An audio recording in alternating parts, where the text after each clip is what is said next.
Memberi pakan dengan menggunakan cacing ya.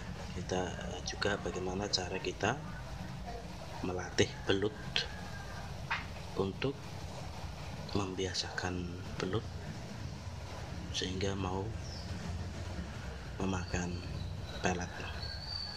Sebelum kita mempersiapkan pakan, kita juga perlu mempersiapkan alatnya ya yang kita butuhkan. Ini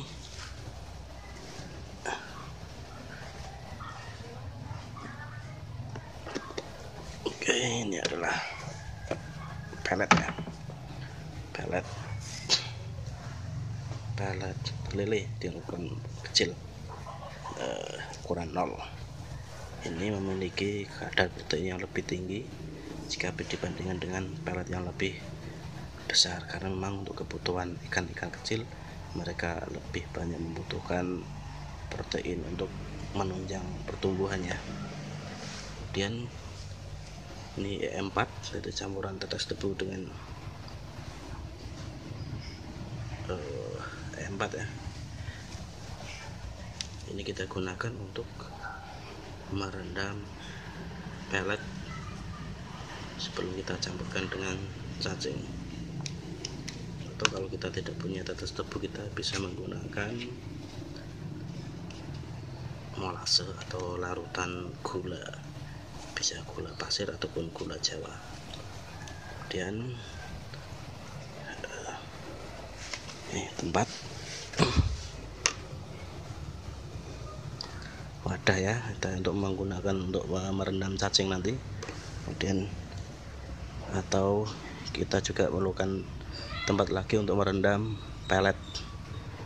Kita juga air.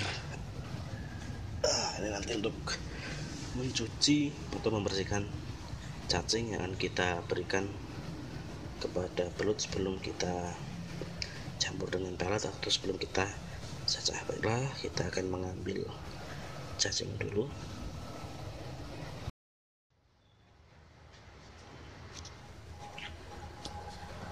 Baiklah teman-teman, ini adalah kandang cacing yang sudah saya persiapkan sejak lama ya. Cacing ini memang saya budidayakan untuk pakan belut ataupun juga bisa untuk keperluan yang lain seperti membuat kapsul, atau juga bisa gunakan untuk pakan ikan ya. Di sini saya menggunakan cacing tanah jenis Lumbricus, walaupun pada dasarnya kita juga bisa menggunakan cacing tanah yang ada di kebun, yang orang sini bilang cacing gelang atau cacing kalung besar-besar ya itu. Namun biasanya tekstur cacing tanah yang ada di kebun itu lebih keras walaupun sudah kita rendam. Kalau kita menggunakan jenis Lumbricus ini, teksturnya lebih lunak, lebih cepat lunak ketika kita rendam, walaupun nantinya tetap kita cacah karena ini kita gunakan untuk pakan belut yang baru menetas. Idealnya memang kita menggunakan cacing sutra. Cacing sutra memiliki kadar protein yang tinggi dan sangat baik untuk pertumbuhan awal anakan belut atau ikan yang lain. Cacing sutra memiliki beberapa keunggulan. Yang tadi memang kadar proteinnya tinggi. Dia akan hidup di air. Itu kelebihan yang kedua. Artinya kita bisa memberikan cacing sutra di kolam tempat anakan belut kita dengan jumlah yang lebih banyak. Mungkin kita bisa ngasih pakan untuk 2-3 hari langsung sekali kita masukkan, karena cacing akan bertahan hidup di dalam air dengan harapan pakan alami, pakan yang berprotein tinggi ini akan selalu tersedia di dalam kolam, sehingga sewaktu-waktu anakan belut ini membutuhkan makan, dia bisa langsung mendapatkan makanan.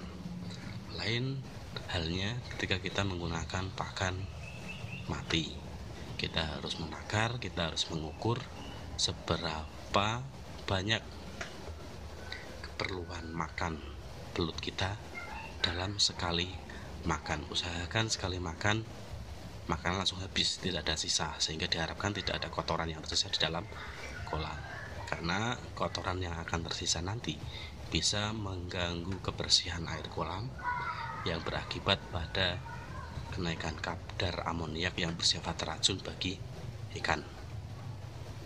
Ini jadi sisa makanan, kemudian kotoran cacing, kotoran belut setelah dia makan menumpuk di dalam kolam, itu akan membahayakan bagi kesehatan belut itu sendiri.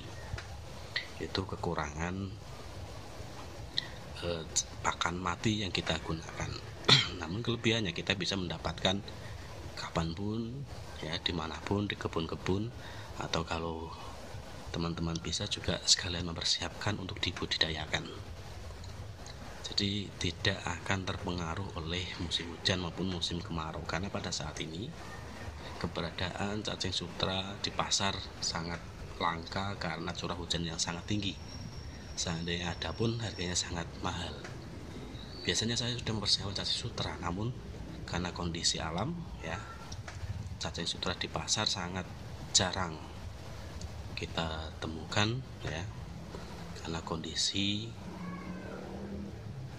dimana petani cacing sutra ini mengandalkan alam, belum ada yang membudidayakan, artinya masih tergantung dengan ada tidaknya di alam. Mereka menangkap, mengumpulkan, kemudian menjual. Nah, saya akan tunjukkan, akan mengambil, ya, cacing yang akan kita berikan kepada anakan belut kita. Oke.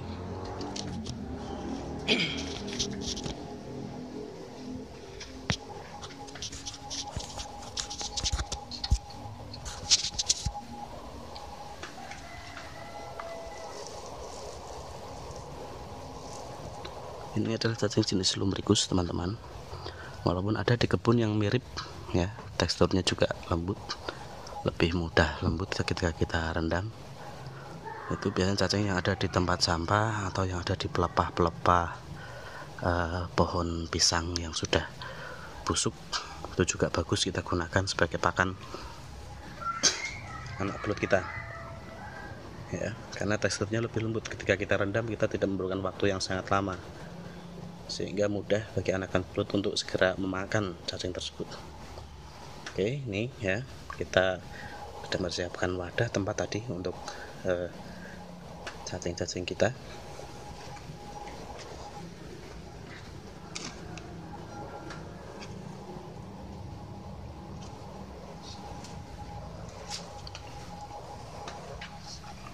Kita bisa memilih cacing yang lebih besar ataupun yang lebih kecil, itu tidak menjadi masalah. Nah, ini kita lihat. Oke, cukup banyak, karena memang saya membudidayakan cacing ini sudah lama, ya, untuk persiapan pakan ketika kita tidak memiliki stok cacing sutra yang cukup. Namun saya sarankan ketika stok cacing sutra ini melimpah, saya sarankan teman-teman menggunakan cacing sutra untuk anakan belut kita. Karena itu tadi, kita bisa memberikan dengan jumlah yang lebih, ya, melebihi porsi dia makan satu kali, sehingga ketika sisa pun cacing sutra akan tetap hidup di kolam, dan ketika belut membutuhkan makanan dia akan langsung mendapatkan makanan yang dia butuhkan. Ini teman-teman ya.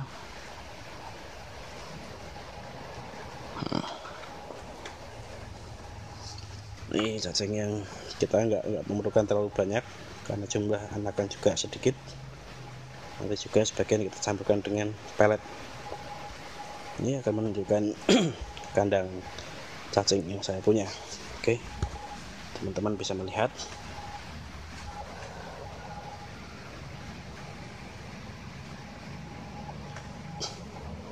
Oke, kita bahas sedikit tentang cacing lumbricus ya. Jadi memang di samping kita bisa membudidayakan juga untuk keperluan pakan ternak kita, pakan ikan kita, ternyata cacing lumbricus ini juga bisa kita gunakan, kita ubah ke dalam bentuk produk turunan seperti kapsul sebagai penurun panas, atau biasanya penderita tipes ya. Itu banyak yang mencari cacing. Nah, kita juga mempersiapkan itu. Saya buat kapsul untuk tetangga-tetangga yang terserang tipes, menderita tipes, dan alhamdulillah ternyata banyak yang cocok. Ini memang saya budidayakan, dan sudah sejak lama saya budidayakan ini untuk keperluan belut-belut saya, juga untuk keperluan yang lain ya. Terus ini juga sangat mudah dalam kita membudidayakan. Artinya apa? Kita bisa menggunakan pakan untuk cacing-cacing kita ini dengan sisa-sisa limbah rumah tangga, sayur, buah ya. Karena tiap hari keluarga kita memasak sayur, maka sisa-sisa dari sayur-sayur tadi yang tidak dipakai itu bisa kita gunakan sebagai pakan. Ini contohnya, ini sisa-sisa.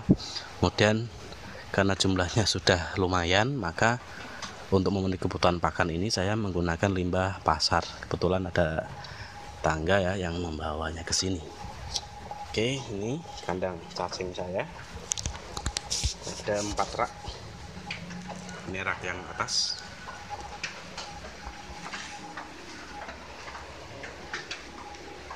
Nah, perlu juga teman-teman ketahui bahwa cacing ini juga digunakan mereka yang breeding burung, juga memerlukan cacing ini untuk keperluan suplemen burung peliharaan mereka, biasanya seperti anis ya, jenis burung anis, kemudian murai. Mereka juga memberikan cacing ini sebagai suplemen. Ini juga salah satu, kalau kita bersungguh-sungguh, juga memberikan nilai ekonomi teman-teman. Di samping saya sendiri sebenarnya untuk persiapan pakan belut, namun ternyata dalam perjalanan banyak orang yang membutuhkan cacing ini. Kadang orang yang mancing ya, mereka juga membutuhkan cacing sebagai pakan. Itu mungkin sampingan. Setelah kita ambil tadi, sekarang kita coba membersihkan cacing yang sudah kita ambil tadi ya, sebagai persiapan pakan belut. Teman-teman, setelah tadi kita mengambil cacing sebagai persiapan pakan, kita sekarang membersihkan cacing yang sudah kita ambil ini supaya tidak mengotori kolam ketika kita kasihkan kepada belut-belut kita. Nah, kita bersihkan dulu dari tanah atau media yang ikut terambil.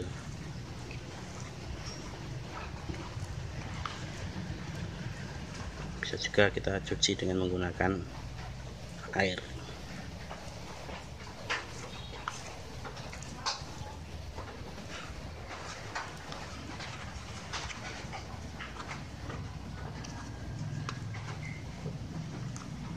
Oke, kita rasa cukup.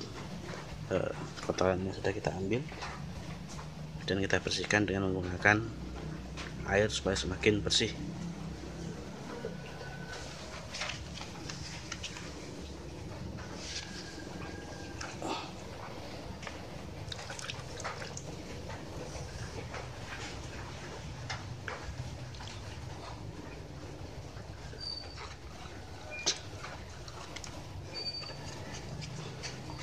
Oh ya teman-teman, untuk merendam kita bisa menggunakan, kita pakai air panas dengan maksud pertama supaya cacing ini cepat mati ya, tidak terlalu lama kita menyakiti hewan ini.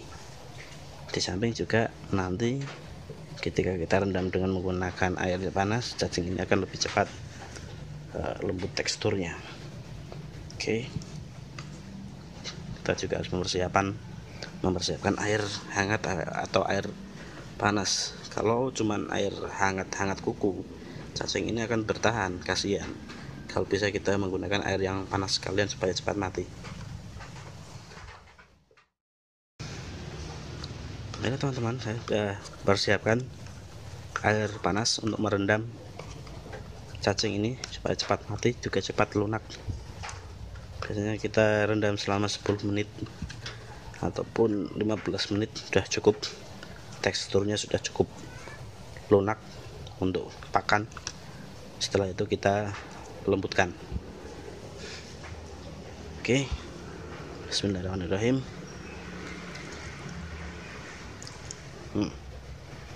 Dengan menggunakan air panas, cacing akan lebih cepat mati ya.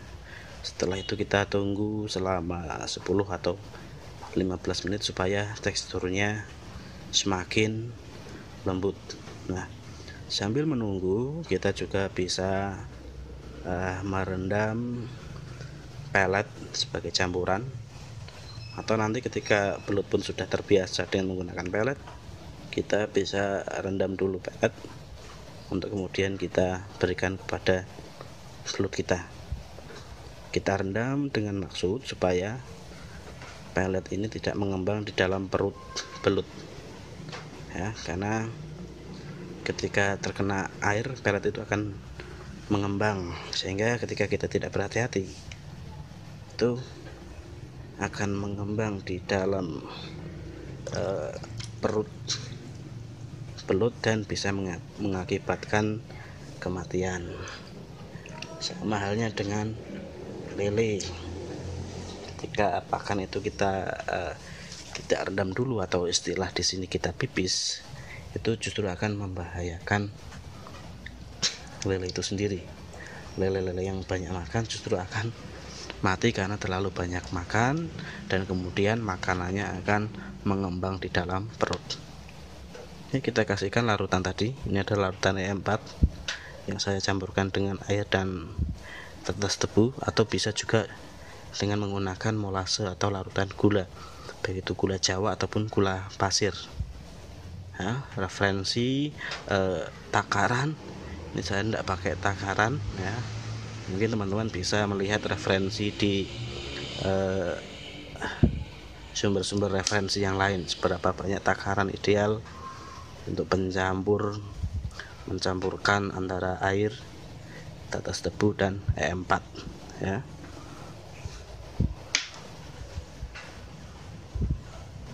Ini kita kasihkan tidak terlalu banyak supaya nanti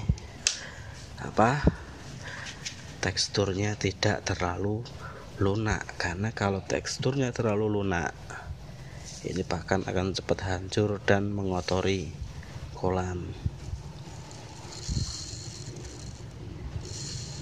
Ini kita kira-kira saja, nanti kalau teman-teman sudah terbiasa ya, tidak harus kita timbang, tidak harus kita ukur seberapa banyak pakan yang dibutuhkan belut kita.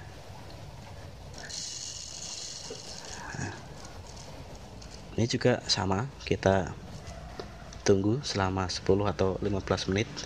Yang penting teksturnya sudah lembut dan sudah mengembang sehingga mudah kita campurkan nanti bersama cacing. Oke teman-teman, kita tunggu ya.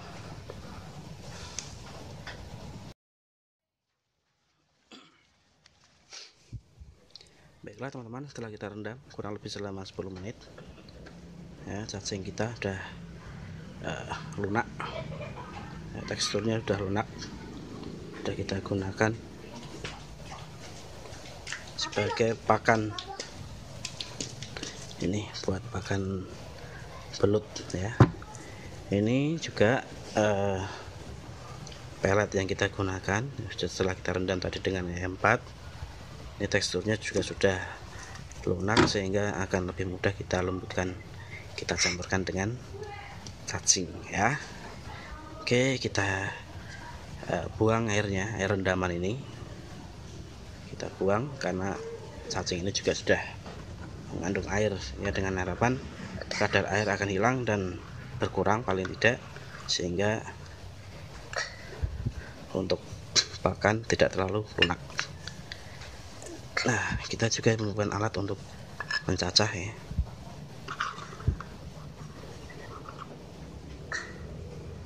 Kamu nggak main sama Mas? Sana main dulu. Main dulu sama Mas.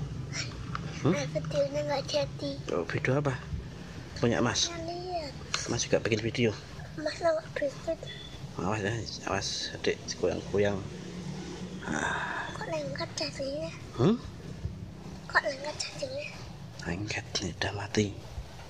Nih airnya kita kurangi sebelum kita cacah.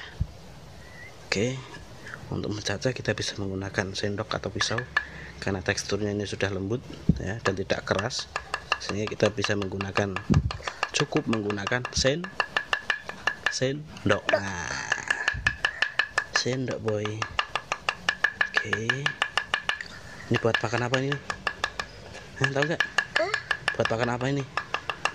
Yang dicacah ini? Cacing. Saya cacingnya buat pakan apa? Belut. Besar apa kecil? Kecil. Ah, kecil. Sama besar ya? Kok tahu kamu? Sudah biasa lihat ya? Kok tahu? Lah di kebun, di belakang rumah, di sini. Biasa lihat.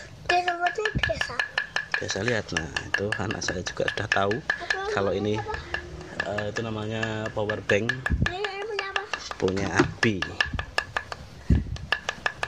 Anak saya juga sudah tahu kan, sudah terbiasa melihat saya seperti ini. Dia tahu kalau saya sedang mempersiapkan pakan anak belut. Awas, jangan keinjak.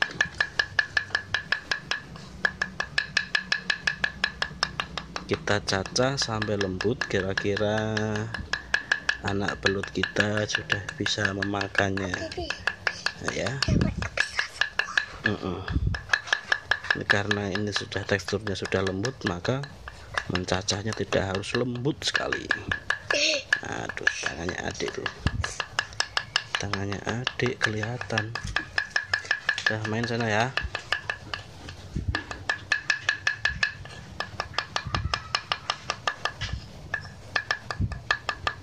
Oke. Ini walaupun sudah kita buang airnya, ini masih tampak basah ya, lendir karena cacing ini berlendir.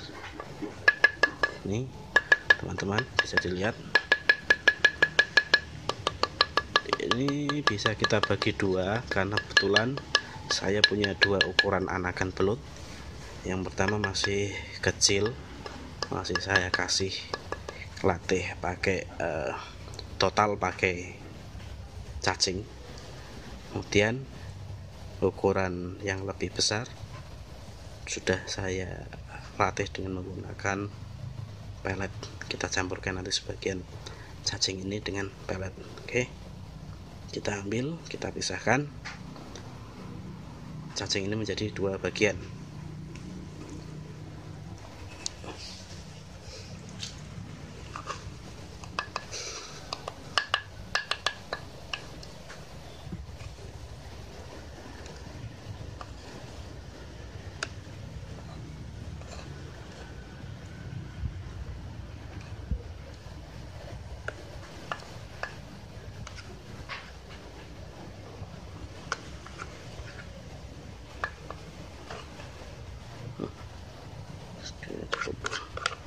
Ini untuk yang total cacing kita sediakan segini karena jumlah anaknya tidak terlalu banyak.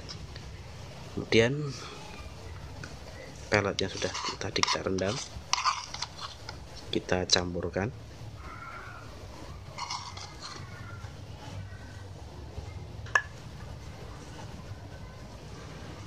Nah, untuk pencampuran ya, perbandingan cacing dengan pelet, awalnya memang lebih banyak cacingnya. Ini nanti perlahan supaya belut juga mengetahui aroma, mengenali aroma pelet ya, karena nanti aromanya juga akan berbeda ketika murni cacing dengan pakan yang sudah dicampurkan dengan pelet. Pada awalnya memang susah untuk membiasakan, makanya pada awalnya jumlah cacing ini lebih banyak dari jumlah pelet.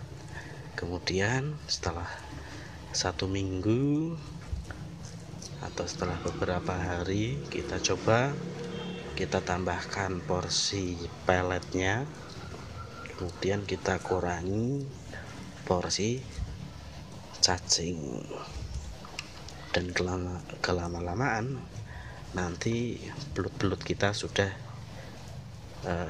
bisa memakan murni pelet ya. Emang ini harus sabar teman-teman, butuh ketelatenan.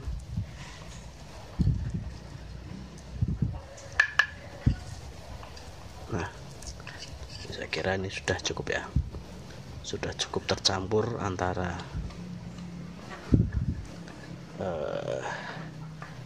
pelet dan cacing. Udah nggak kelihatan cacingnya, insya Allah udah rata, sudah bisa kita gunakan sebagai pakan. Ini tadi saya terlalu banyak ternyata, itu lagi.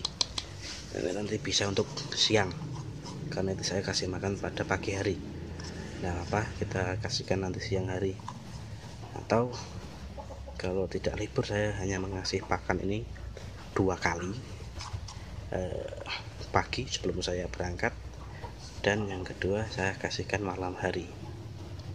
Nah, namun kalau kita menggunakan cacing sutra, itu nanti terserah belutnya mau makan berapa kali sehari, karena selalu ada di situ dan tidak akan mengotori kolam, karena cacing sutra ini hidup.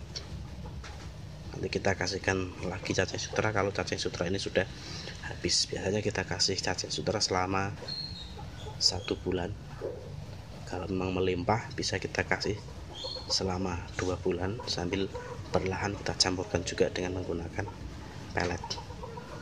Ini memang kondisinya tidak ada cacing sutra di alam, jarang kita temukan, jarang ada, bahkan tidak ada orang yang saat ini jual cacing sutra di pasar ini ya, ikan hias.